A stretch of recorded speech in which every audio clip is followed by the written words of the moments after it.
A combat veteran just unleashed a brutal takedown of the defense secretary, calling out what she described as a record of staggering failures in one of the most intense Pentagon confrontations we've seen.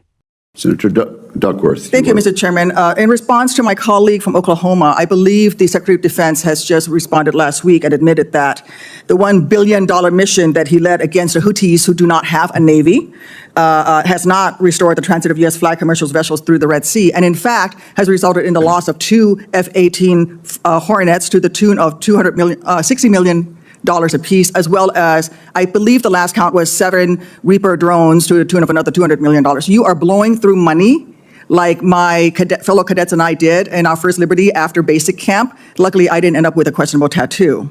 Your failures, Mr. Secretary, since you've taken office has been staggering. You sent classified operational information over signal to chest thump in front of your wife, who, by the way, has no security clearance, risking service member lives in the process. You blew the $1 billion fight against the Houthis, whom, again, as my colleague says, has no Navy, and yet you lost all of those aircraft. You've created such a hostile command environment that no one wants to serve as your chief of staff or work with you in other senior DoD leadership roles. But what we should all be talking about, more than all of this, is that you have an unjustified, un-American misuse of the military in American cities, pulling resources and attention away from core missions to the detriment of the country, the warfighters, and yes, the war fighting that you claim to love. I don't know if this is because you are too inexperienced and incompetent to understand the real threats facing our country, or if it's because you are just an unqualified yes man who can't tell the president how to keep Americans safe. You are focusing on renaming bases for Confederate generals. You said just now to Senator King that to a man and to a woman, we would rather be associated with the old Confederate names. Well, I am one of those women. I served at Fort Rucker, Alabama, a base that was named for a traitor who took arms against the United States of America, led troops who killed Americans.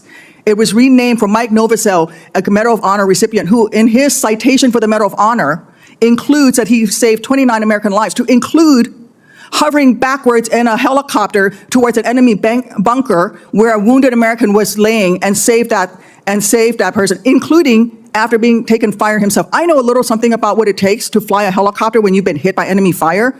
That was heroic. I'd rather be associated with Mike Novosel than a failed Confederate traitor.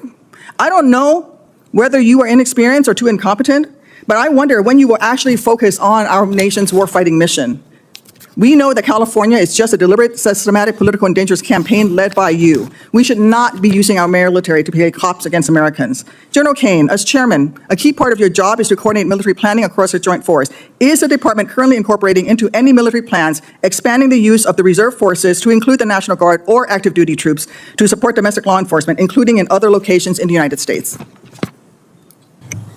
Senator, you know, we carefully. No, General. Well, it's not really a yes or no question, Madam Senator. We plan all kinds of different things. I think it is a yes or no question. I'm not aware of anything, but the reason why I'm answering is the tags may be looking at something that I'm not aware of. What are you doing at your level? You're not aware of that happening at your level? Because we know that on his first day, President Trump directed U.S. Northern Command to revise its unified command plan to add new planning requirements to combat, and I quote, criminal activities.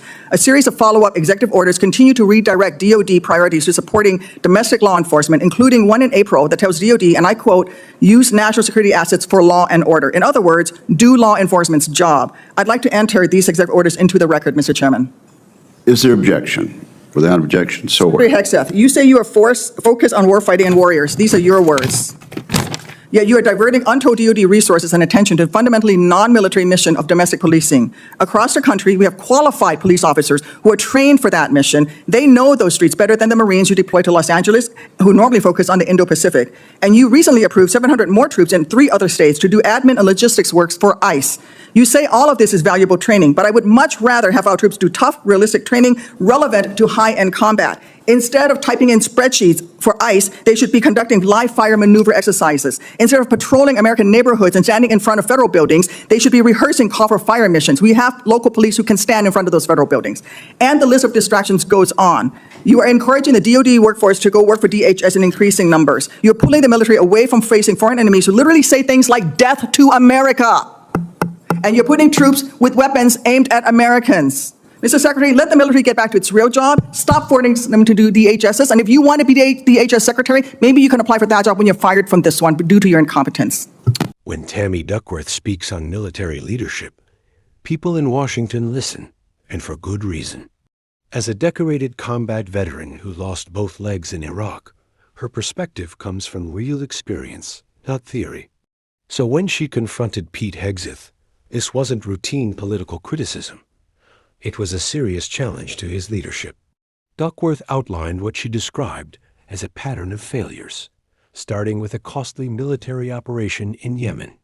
According to her argument, the mission, reportedly around $1 billion, failed to achieve its main goal, restoring safe passage for U.S. commercial ships in the Red Sea. She also highlighted the loss of high-value military assets, including F/A-18 fighter jets and MQ-9 Reaper drones, adding up to hundreds of millions of dollars.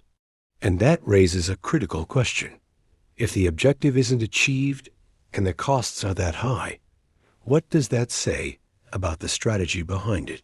Her broader point is that under Hegseth's leadership, the balance between mission success and resource management may not be where it needs to be. But perhaps the most serious concern she raised involves the handling of classified information.